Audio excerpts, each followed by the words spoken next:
सकता। रोटी, कपड़ा और मकान, 3 चीजें। एक आदमी 12 महीने में कितना अन्न खा सकता है? ज्यादा से ज्यादा कितना खाएगा? डेली को मान लीजिए 1 भी किलो खाए तो 1 साल में 365 किलो खाएगा।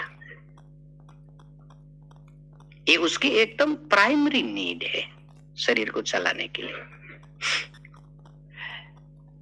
एक बढ़िया कपड़े की जोड़ी हो तो 2 जोड़ी में 12 महीना आराम से निकल जाना चाहिए। आप डेली उसको एक दिन पहना, धोया, सुखाया, दूसरे दिन उसको पहना, 2 जोड़ी में 12 महीना निकल सकता है। 3 एक एक्स्ट्रा रख दिया, कभी सूखा ना, ठीक है, 3 मान लिया, 3 जोड़ी। और सोने के लिए जब भी विश्राम करना हो 3.5 हाथ जगह लंबी हो और 2 हाथ चौड़ी हो तो आदमी आराम से सो सकता है। हमारा मकान भले कितना ही मंजिल हो, हमको आखिर उतने जगह की जरूरत है। ये हमारी प्राइमरी नीड है।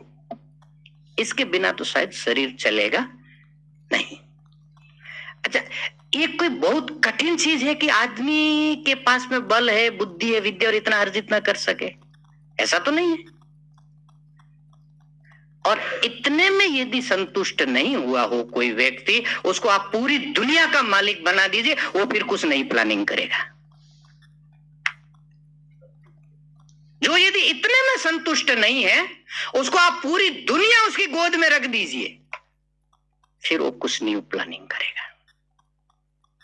तो ये जो प्लानिंग के चक्कर में हम पड़े हुए हैं, इससे हमारी चेतना बाहर निकले, ये गुरुजनों का उद्देश्य है। धन की निंदा करना उद्देश्य नहीं है। धन के बहुत सारे सदप्रयोग किए जाते हैं। धन लक्ष्मी का एक रूप है, भगवती का एक रूप है। उसके सदप्रयोग से इस दुनिया को और स्वर्ग बनाया जा सकता है। ये भी दृष्टि हमारे गुरु लोगों ने हमारे शास्त्रों में दी है। परंतु इसके द्वारा इंद्रिय तृप्ति का और भोग का जो साधन माना है और उसके प्लानिंग में जो हम लगे हुए हैं, वो हमारे लिए बहुत खतरनाक है। इसलिए अर्थ अनर्थ परिग्रहम च, एक तो अर्थ अनग्रह अर्थ है और दूसरा परिग्रह। ये हमको एक बहुत बड़ा रोग लगा हुआ है। ये परिग्रह करना, ये संग्रह करना, ये इकट्ठा करना। अच्छा, मुझे ऐसा अनुभव आता है बहुत बार, आप अपने पूरे घर की यदि एक बार सफाई करें और जो करंट यूज होने वाली वस्तुएं हैं उसको यदि एक तरफ करें और जो अभी यूज होने वाली नई वस्तुएं हैं उसको यदि एक दूसरी जगह रखें, आप अपने अलमारी को खाली करें और जो आपको अति आवश्यक पदार्थ है जिनको यूज किए बिना जीवन नहीं चल सकता, उसको एक तरफ रखें और बाकी को एक तरफ रखें। किसका ढेर बड़ा होगा मुझे बताइए?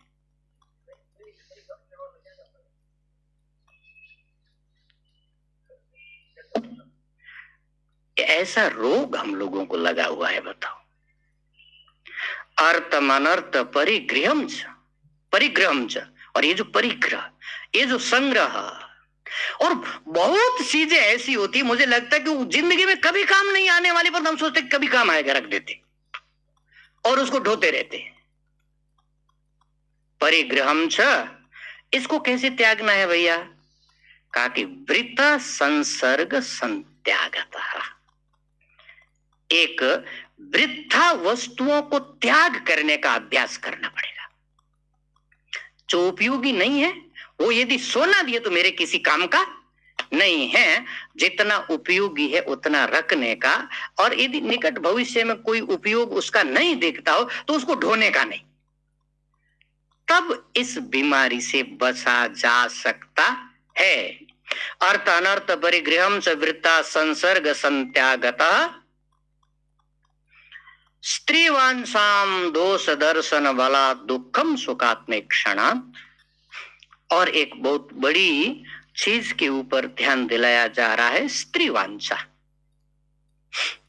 एक चीज हमेशा ध्यान रखने का, आप जब भी आध्यात्मिक शास्त्रों का विचार करें, चिंतन करें, गुण दोष का विचार करें, तो जो वक्ता है उसके सामने कौन बैठा हुआ है वो उसको एड्रेस करता है। मैं जो भी बोलूंगा मनुष्यों की उपयोगी चीज ही मुझे बोलना पड़ेगी। ना मैं पशुओं के लिए बोल सकता हूं, ना मैं देवताओं के लिए बोल सकता हूं, क्योंकि मेरे सामने मनुष्य बैठे हुए हैं। इसलिए मेरा कर्तव्य बनता है कि मैं मनुष्यों के उपयोगी चीजों को केंद्र में करके मेरा वक्तव्य रखूं। तो शास्त्र में जब भी काम की निंदा करना हो तो माताओं का नाम जरूर घुसता है वहां पर, और माताएं बड़ी दुखी होती है कि देखो हमें को जो है सारा दोष दिया जा रहा है। तो जो भी महापुरुष वक्तव्य दे रहे हैं उनके सामने उनके सन्यासी शिष्य बैठे हैं, तो वो किसका नाम लेंगे? उसका मतलब केवल नहीं कि उनको ही टारगेट किया जा रहा है। काम के मामले में स्त्री और पुरुष दोनों बराबर के भागीदार होते हैं। तो जीवन के एक मोड़ पर पहुंचने के बाद में व्यक्ति को ये एक सहज इच्छा प्राप्त हो जाती कि अब मुझे एक जोड़ीदार चाहिए। इसको बोलते स्त्री वांछा। पुरुष को स्त्री की कामना होगी और स्त्री को पुरुष की कामना होगी, दोनों बराबर के भागीदार हैं। और ये जीवन के एक मोड़ पर, उम्र के एक पड़ाव पर पहुंचने के बाद बहुत स्वाभाविक है, बहुत प्राकृतिक है, बहुत नेचुरल है। और केवल मनुष्यों को ही नहीं, प्राणी मात्र को होती है। भगवान की रचना ऐसी है, भगवान की सृष्टि ऐसी है, तो किसी भी प्राणी को यह प्राप्त होगी। उससे जीवन की एक धारा बदल जाती है, पूरी जीवन का एक नया स्ट्रक्चर बन जाता है। ये तो एकदम स्पष्ट दिखता है।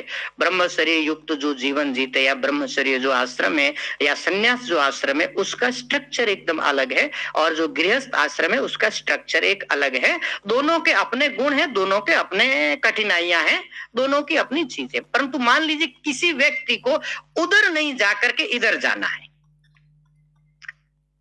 गृहस्थ आश्रम के रास्ते पर नहीं चल करके ब्रह्मचर्य के रास्ते पर यदि चलना है, उसके भीतर ऐसा संस्कार है, तो ऐसा संस्कार होते हुए भी जीवन की एक मोड़ पर जब प्रकृति उसको प्रेरित करेगी तो उसके मन में भी वो वांछा पैदा होगी कि शादी होनी चाहिए, एक अच्छा जीवन साथी होना चाहिए। और संस्कार यदि थोड़े दूसरे ढंग के भी है तो क्या करना चाहिए? स्त्री वांछा दोष दर्शन बलात्।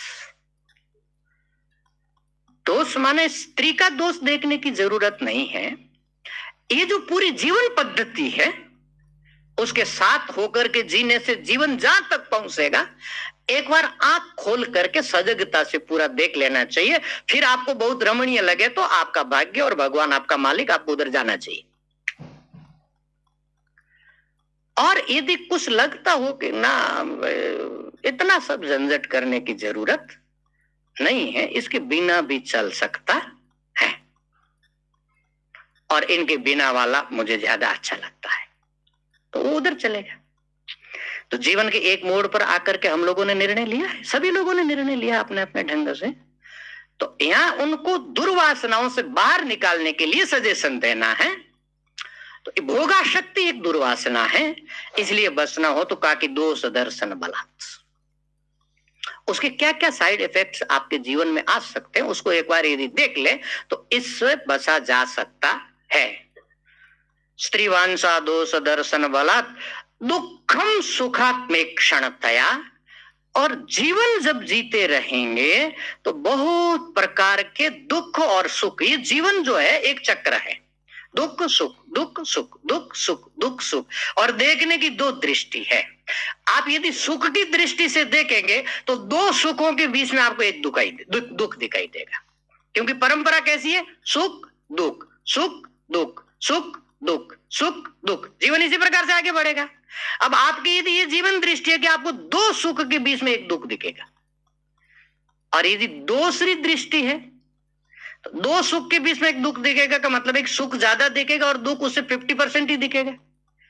और एक दूसरी दृष्टि हो सकती है, दुख और सुख की परंपरा है, आपको दो दुख दिख रहे हैं और उसके बीच में फंसा हुआ एक सुख दिख रहा है, तो आपको ज्यादा कौन सा दिखेगा? दुख दिखेगा, दुख के बीच में फंसा हुआ कहीं कहीं सुख दिखेगा। तो ये आपके ऊपर डिपेंड करता है कि इस परंपरा को आप कैसे देखना चाहते हैं। सुख की प्रधानता से देखना चाहते हैं या दुख की प्रधानता से देखना चाहते हैं? जो संसार को सुख की प्रधानता से देखता है वो उधर जाता है, और जो दुख की प्रधानता से देखता है, दो दुखों के बीच में एक सुख को फंसे हुए देखता है, वो अपने पैर पीछे खींचता है। क्या कि उधर जाना नहीं, क्योंकि तो दिख ही रहा है दुख है, फिर सुख है, फिर दुख है, दो दुखों के बीच में सुख फंसा हुआ है। परंतु ये जो दुखानुभूति होती है, और कभी कभी हम दुखानुभूति के आघात से एकदम धूलिसात हो जाते हैं, और कभी कभी जीवन के किसी मोड़ पर हमको ऐसा लगता है कि सब कुछ समाप्त, अब हमारे लिए कुछ भी बचा नहीं है। परंतु विद्यारण्य स्वामी जी कहते हैं कि ऐसा कभी नहीं होता। आइए मेरे दोस्तों, आप सबका स्वागत है। सबके मंगल की कामना करते हुए यहीं विश्राम देते हैं। पुनः महात्मा जी के प्रवचन सुनेंगे।